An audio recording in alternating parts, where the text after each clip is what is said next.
നമസ്കാരം. രാമഗീതങ്ങൾ നിറഞ്ഞ ഈ സായം സന്ധ്യയിൽ എല്ലാ സജ്ജനങ്ങൾക്കും സന്ധ്യാദീപത്തിലേക്ക് സ്വാഗതം.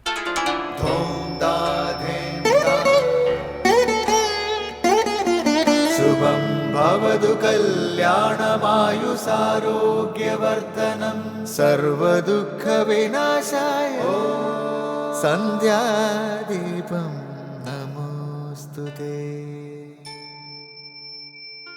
നാമം ജപായനം പുണ്യം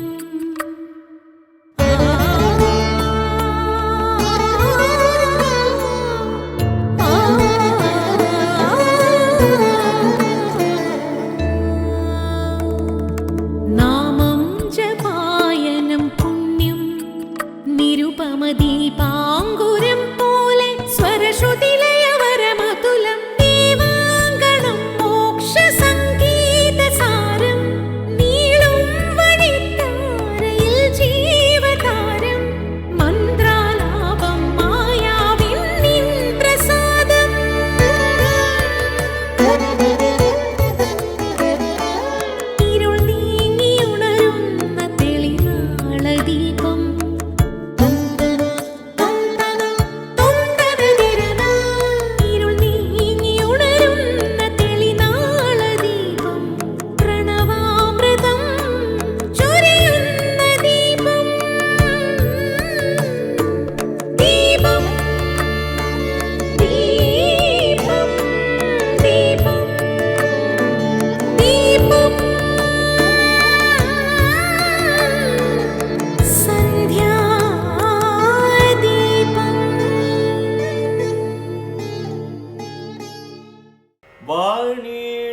വാണിടുകനാരതം എന്നുടെ നാവുകന്മേൽ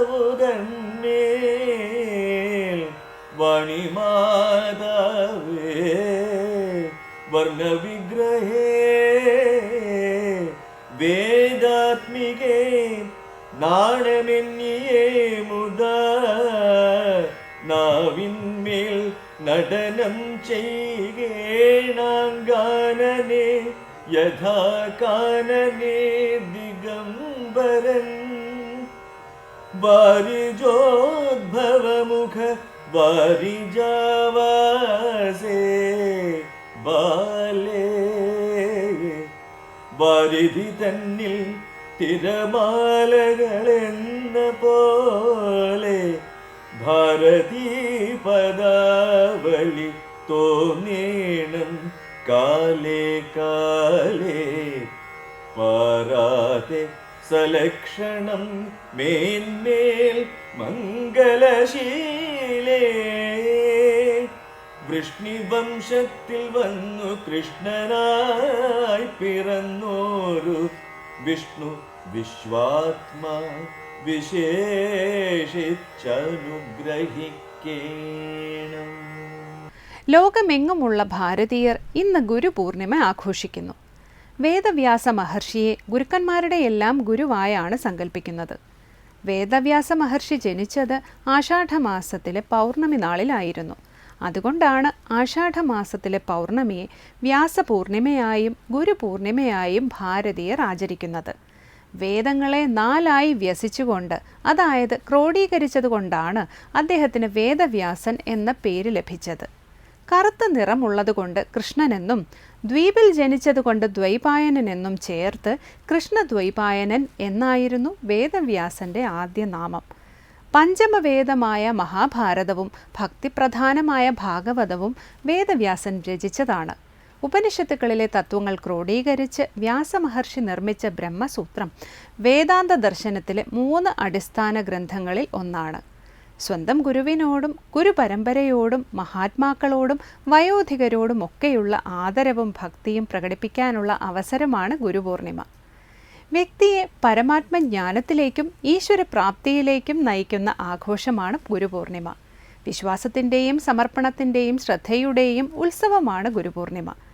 ഈശ്വരാന്വേഷണം മനുഷ്യനിലുള്ള കാലത്തോളം ഗുരുക്കന്മാരെയും ബ്രഹ്മജ്ഞാനികളെയും ആദരിച്ച് ആരാധിക്കുമെന്ന സന്ദേശമാണ് ഗുരുപൂർണിമ നൽകുന്നത്. ഗുരുവിൻ്റെ പാതാരവിന്ദങ്ങളിൽ പ്രണാമമർപ്പിച്ചുകൊണ്ട് ശ്രീ കാവാലം ശ്രീകുമാർ ശിവാനന്ദ ലഹരി ആലപിക്കുന്നത് കേൾക്കാം.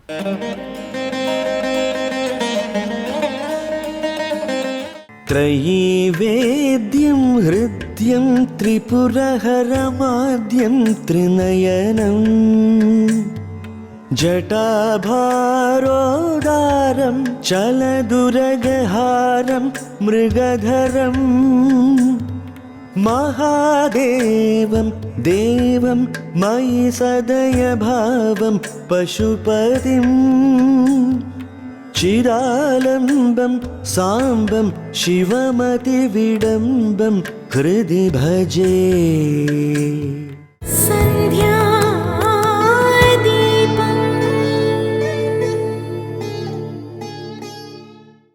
അടുത്തതായി ശങ്കരസ്തോത്രാമൃതം. 3 വേദങ്ങളിലൂടെയും അറിയപ്പെടേണ്ടവനായ ശിവനെ ഞാൻ ഭജിക്കുന്നു. ത്രിപുരാസുരന്മാരെ ഭസ്മീകരിച്ച ശിവനെ ഞാൻ ഭജിക്കുന്നു. ജാഗ്രത്, സ്വപ്ന, സുഷുപ്തി എന്നീ താതാത്മ്യത്തെ ഇല്ലാതെയാക്കുന്ന സൂര്യചന്ദ്ര അഗ്നി എന്നീ 3 കണ്ണുകളോടുകൂടിയ ശിവനെ ഞാൻ ഭജിക്കുന്നു. ഈ സ്തുതി വിവരിക്കുന്ന ശ്രീ ശങ്കരാചാര്യരുടെ ശിവാനന്ദ ലഹരിയിലെ 3-ാം ശ്ലോകം സ്വാമി ചിദാനന്ദപുരി ശങ്കരസ്തോത്രാമൃതത്തിൽ വ്യാഖ്യാനിക്കുന്നത് കേൾക്കാം.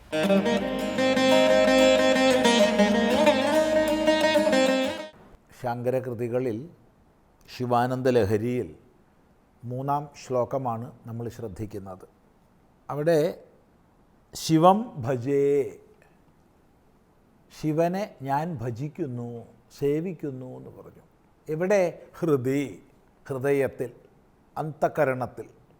എൻ്റെ ഹൃദയത്തിൽ ഞാനിതാ ശിവനെ ഭജിക്കുന്നു, അഥവാ ശിവത്തെ ഭജിക്കുന്നു. എങ്ങനെയുള്ള ശിവനെ? ത്രൈവേദ്യം. ത്രൈ എന്ന് പറഞ്ഞാൽ ത്രയാണാം സമാഹാരഃ, 3 ചേർന്നതാണ്. ഋക്ക്, യജുസ്, സാമം. വേദത്തിന് 3 ലക്ഷണങ്ങളാണ്. ഋഗ് ലക്ഷണവും യജുർ ലക്ഷണവും സാമലക്ഷണവും. നമുക്കിങ്ങനെ പറയാം, പദ്യാത്മകം, ഗദ്യാത്മകം, ഗാനാത്മകം. വേദവിഭാഗങ്ങൾ 5 ഉണ്ടെങ്കിലും, അതായത് ഋഗ്വേദം, കൃഷ്ണയജുർവേദം, ശുക്ലയജുർവേദം, സാമവേദം, അഥർവവേദം എന്നിങ്ങനെ 5 വിഭാഗം വേദങ്ങളുണ്ടെങ്കിലും വേദലക്ഷണം 3 അതുകൊണ്ട് വേദത്തിന് ത്രയീ എന്ന് പറയാറുണ്ട്. ത്രയാണാം സമാഹാരഃ. വേദങ്ങളിലൂടെ മുഴുവൻ അറിയപ്പെടേണ്ടവനാരോ അവൻ ത്രൈവേദ്യൻ. വേദൈശ്ച സർവൈരഹമേവ വേദ്യഃ. എല്ലാ വേദങ്ങളിലൂടെയും അറിയപ്പെടേണ്ടവൻ ഞാനാണ്. ഭഗവാൻ ഗീതയിൽ പറയും, പരമാത്മാവെന്നർത്ഥം. ഇപ്പോൾ സകല വേദങ്ങളിലൂടെയും അറിയപ്പെടേണ്ടുന്ന പരമാത്മ തത്വമാണ് ത്രൈവേദ്യഃ. തം ത്രൈവേദ്യം. ദ്വിതീയ ഏകവചനമാണ് അവിടെ. 3 വേദങ്ങളിലൂടെയും അറിയപ്പെടേണ്ടുന്നവനെ ശിവനെ ഞാൻ ഭജിക്കുന്നു. ആരെ ഭജിക്കുന്നു? ഹൃദ്യം, ഹൃദ്യനായവൻ. ഹൃദ്യൻ എന്നുള്ളതിന് ഹൃദയവാസി എന്നർത്ഥം പറയാം. ഹൃദയത്തിൽ നിവസിക്കുന്നവൻ അഥവാ ഹൃദയത്തിന് ചേരുന്നവൻ. അങ്ങേയറ്റം മനോഹാരിതയോടുകൂടി, അങ്ങേയറ്റം സൗന്ദര്യധാമമായി, അങ്ങേയറ്റം ആകർഷണീയങ്ങളായ ലീലകളെ കൊണ്ട് ഹൃദ്യനായവൻ. അപ്പോൾ ആരെ ഹൃദയത്തിൽ പ്രതിഷ്ഠിക്കണമോ അവൻ ഹൃദ്യൻ. ആര് സുമനോഹര ലീലകളെ കൊണ്ട് ഹൃദയത്തിൽ പ്രതിഷ്ഠിതനാകുന്നുവോ അവൻ ഹൃദ്യൻ. മനോഹര ഭാവത്തോടൊത്തവൻ. ശിവമെന്നുള്ള ആത്യന്തിക സത്യത്തെ നിരൂപണം ചെയ്താലും, ഇനി ലോകത്തിൻ്റെ സൃഷ്ടിസ്ഥിതി സംഹാര രൂപമാകുന്ന സകല കർമ്മങ്ങളെയും ചെയ്ത് അനുഗ്രഹിക്കുന്നവനായാലും, അപ്പോൾ ശിവൻ ധർമ്മ സംസ്ഥാപനാർത്ഥം അനേകം ലീലാശരീരങ്ങളെ സ്വീകരിച്ച് അനേക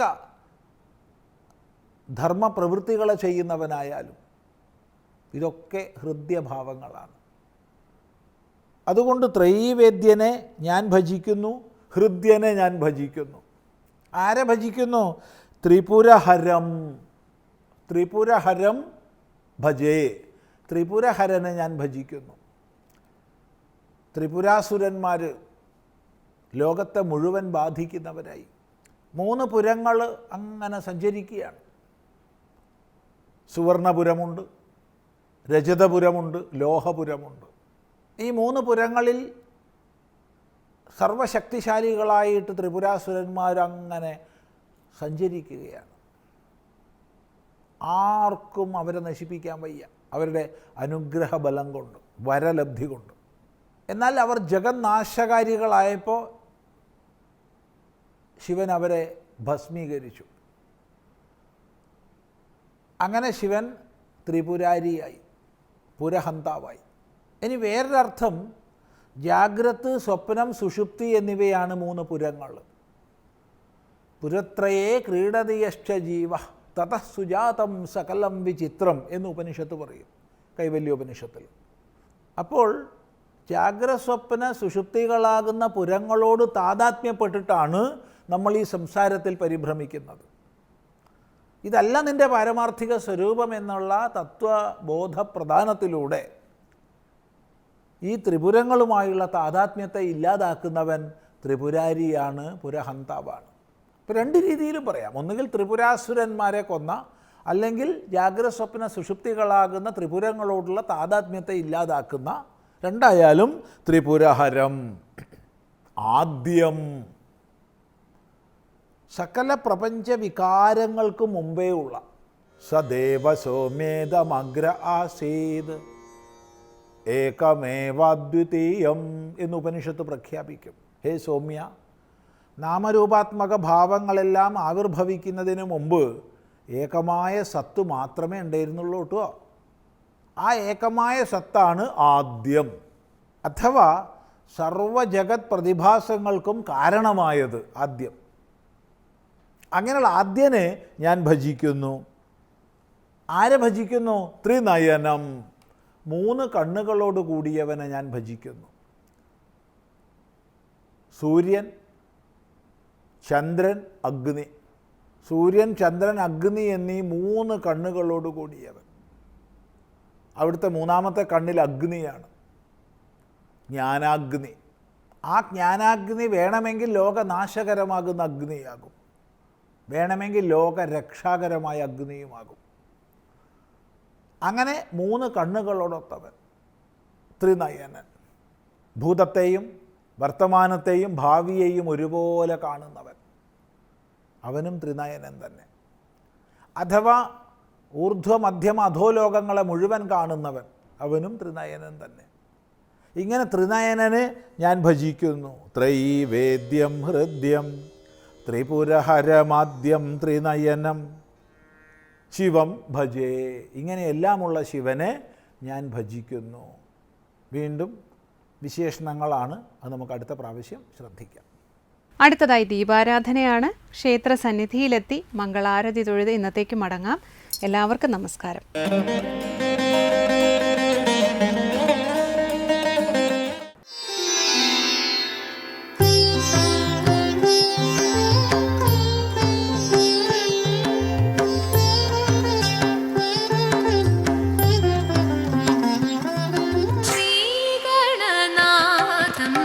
सततं भजेऽहं श्रीयादिकेशव